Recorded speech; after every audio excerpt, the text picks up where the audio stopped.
This adventure into Greece for me, I'll tell you a little story about, and it was Nikki, who I've known for some time, asking me if I'd be willing and interested to come down and speak for a while. And I said, do you remember who you called? And she went, yes. And I went, you're asking me if I'm willing to speak? Which is a ludicrous question. Give me an audience? Of course I'm going to speak. When and where? So what I didn't know is what to call myself. So she said, what do you want to call yourself in your thing? And I said, I trust you implicitly. So she came up with this title, Change Artist, which I actually like. I'm going to keep and steal. And see, this is the idea. You have to patent those ideas because now she's getting no credit and no money for it. I'm just going to take it. You know? So had she patented it, you know? But sometimes I have to come up with a name because I'm doing this work around the world for different places, different countries, different clients.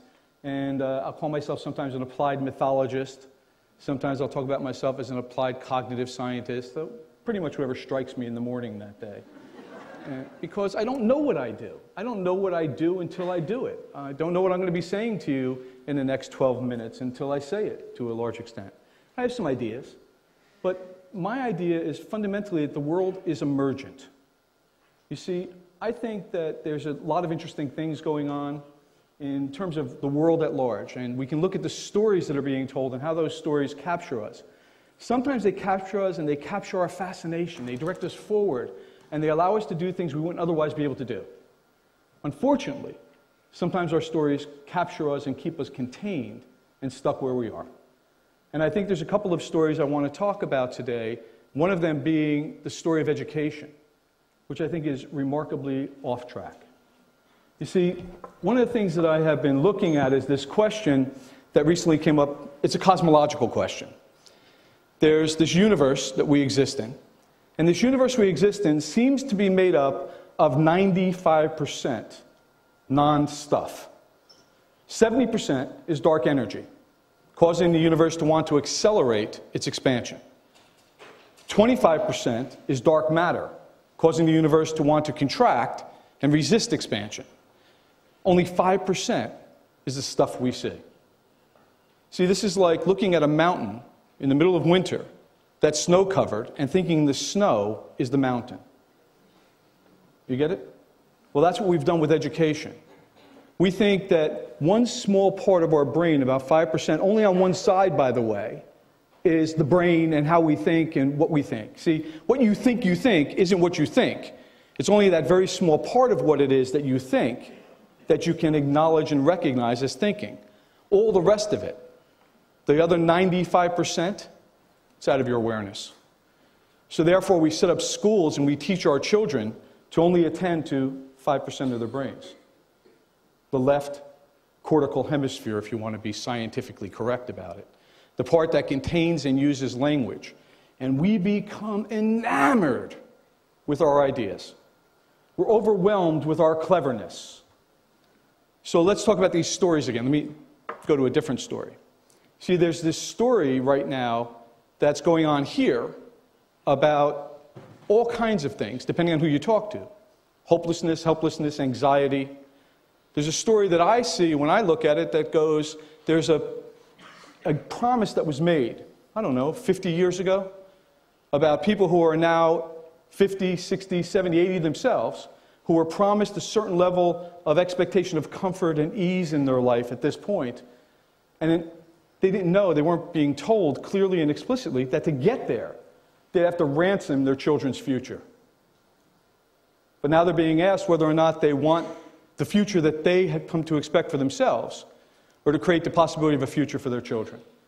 Because given the current structure, both are not possible. That's a story, you get it? And it either traps you or it frees you, depending on how you look at it.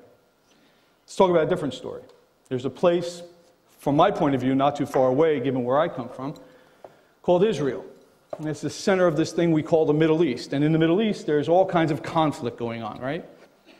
And the conflict is who's got the right story, fundamentally. Well, what's interesting is when you look at it from the point of view I have, same story. It's not an argument about who's got the right story. It's got an argument about who gets to hold the book with the story in it. They change that, begin to recognize it's just one story, and it's only a question of nomenclature. What do you call the lead character? Then, to a great extent, there's a possibility that it opens. I'm from the United States. We've got a whole story going on there. And it's a story of profound moral, intellectual, ethical conflict. It's a story between the cheers and the slogans and the hurrahs we give to this concept called democracy, and yet how we act in the world imperialistically. They don't go together. So we wind up as a country that has a profound philosophical divide that's built into it. So we've got to make some decisions, and it looks like we're on the cusp of those decisions. You see, one of the things that I will offer you is I am a change agent. And the first rule of change is that no matter how good your preparation or predictions are, you're going to be wrong. Because you can't know what's going to happen in the next minute. You don't know what I'm going to say next. How can you possibly lay out 5-year plans, 50-year plans, 500-year plans? How can you do this? It's incomprehensible to me. It's incomprehensible the amount of time that's wasted in the organizations I work with doing annual budgets, which then get justified and argued about for the rest of the year, whether they're met or not, as opposed to just doing what comes up. You see, we have the capacity to change the way we think about how we think, to begin to add in the other 95%. So if I were going to say the 75% that we look at, that's dark energy, maybe it comes up to my solar plexus, right? And then we add 25% in for the dark matter, and that comes up to my eyes. And the 5% we think is what we think is just up here. That's it. But all this other stuff's going on. See, there's so much. I wish I had 2 hours with you so I could talk about all the wonderful things I heard today and listened to and the ideas that people were bringing up, but I don't. I've got a few minutes left. So instead, I'll point out just one group that caught my attention and fascinated me, in addition to all the other things that fascinate me. And it was these young dancers and singers who came up here and did their thing. I have to imagine, number one, that to some extent, at the beginning of that, there was an emergent process. They got together and they said, what can we do? What might be interesting? How can we express some ideas? And what were their tools? Their tools were their voice and their bodies. Well, that's not controlled in this linguistic 5% of the brain. That's controlled in another part of the brain that we hardly educate. But then the other thing they did is they coordinated it. And I don't know if any of you were as fascinated by it as I was, but what fascinated me was the ability for them to synchronize their movements.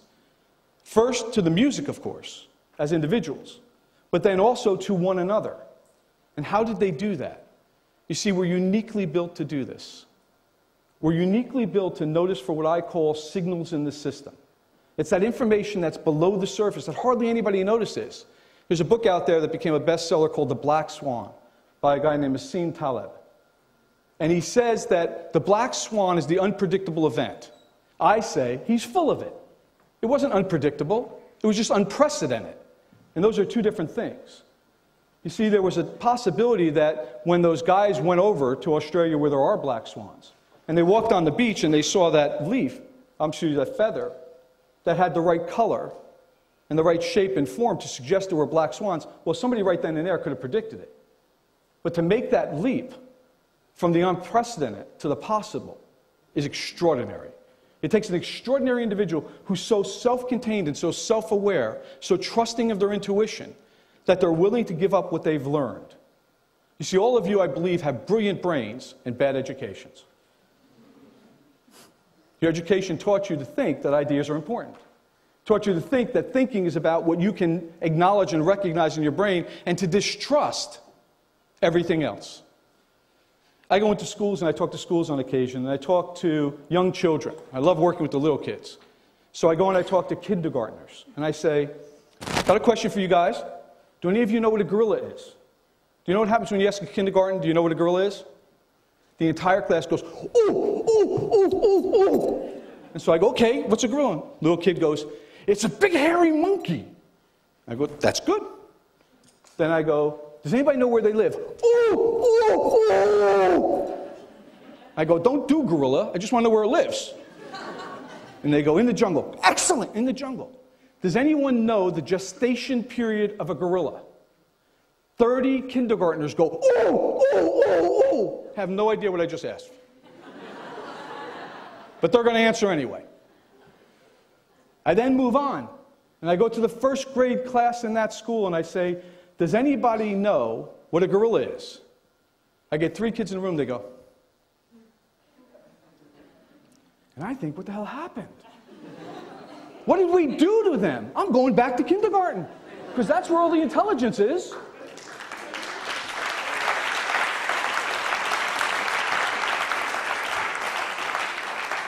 It gets worse. Go to 5th grade. Go, do you know what a girl is? There's one girl. She's in the back corner. She goes.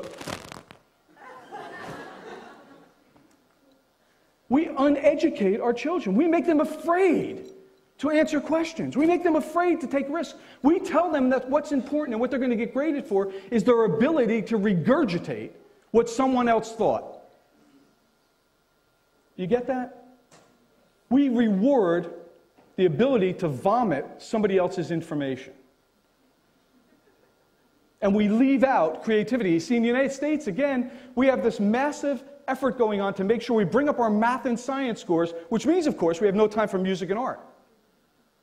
We've got no time to teach dance, because who needs that?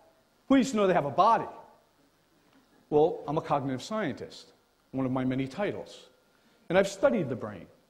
And I know there's more to it than a left cortical hemisphere. There must be a right cortical hemisphere, too, that's in your head. That one's kind of important, does some other stuff. But then if you go a little deeper, lots of fascination now. You can read books by guys like Daniel Goleman talking about emotional intelligence and how important it is. How important it is, by the way, in offices and businesses to be able to recognize what's going on and relate to people and capture the movement, the intensity, the feeling of what's going on between individuals. And then if you go even further back, way back at the back of the brain, there's this part of it called the cerebellum. And the cerebellum was thought to be inconsequential. You can leave it out, wouldn't make a big deal. Except that it did this little thing called controlling movement. Other than that, it was uninteresting to the neuroscientists for 50-odd years. But now we're beginning to understand something absolutely profound. It's also the seat of what's called the implicit self. The way you know who you are yourself. You see, I can do something, I can get away with it here. I'm in Athens, I'm going to take advantage of it. Anywhere else in the world, I get accused of being an ivory tower academic intellectual. But here I can say 2 words which I'm not allowed to say outside of Greece. The first thing is we can agree on a fundamental ontology, a way of being, that I exist. So can we agree fundamentally that I'm here? Right? So we can put aside the fantastic metaphysics of the possibility of me not being here and just being a projection of your consciousness, but we're not going to do that. The second thing is this other word called epistemology. And epistemology is, how do you know that I'm here? How do you know that I'm here? Am I just an idea, a conception in your mind? Because that's what recent philosophy, if you listen to it, would try to tell you, is that I'm just a phenomenological entity that doesn't really exist other than as a subjective, symbolic representation in your mind. And I say, again, they're full of it. You know I'm here. You're waiting for me to get done so you can get on to dinner. Who are you kidding? Of course I'm here. And what's going on is that you know I'm here because we're interacting. You see, we've been given this incredible gift from the gods. Not our soul, our body. Our body allows us to be in the world and to embody experience, to actually have experiences, not just by ourselves, but with others. We can sync up, and we can interact with others in such a way that allow us to do things that are incapable, impossible, beyond the scope of any given individual, but not nearly out of the reach of many. And this is a gift that's of profound consequence, especially right now in times like this. The ability to notice others and to use this incredible tool we have, and to be able to access the parts of our brain that have been uneducated. We need to teach our kids to dance. There's a famous educator who's written a number of books by the name of, it doesn't matter, I'm not even going to tell you his name. But the point is that he asked his daughter, when she was 5 years old, who had been homeschooled up until that point, none of this nursery school stuff, we think it's time for you to go to school to have a different experience. Is that okay with you? She went, of course, Daddy, I want to go to school. As long as they teach the important stuff. So, of course, being an educator, he said to her, what's the important stuff? She said, as long as we get to sing and dance. Daddy, as long as we get to sing and dance. All that intelligence in the kindergarten. See what I said? And the arts and the music trains our brains to do things that are so critical to us and that if we leave out, are going to leave us absolutely decrepit in a very critical way.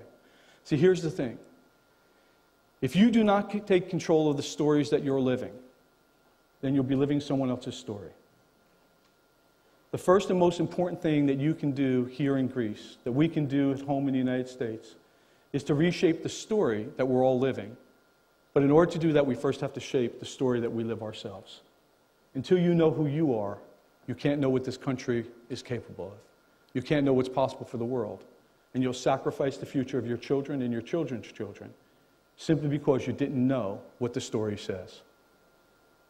Last thing I'll offer you is you can't know what that story is till it shows up. So get out of your heads and into the world and take joy and wonder in the fact that you have a body to do it with.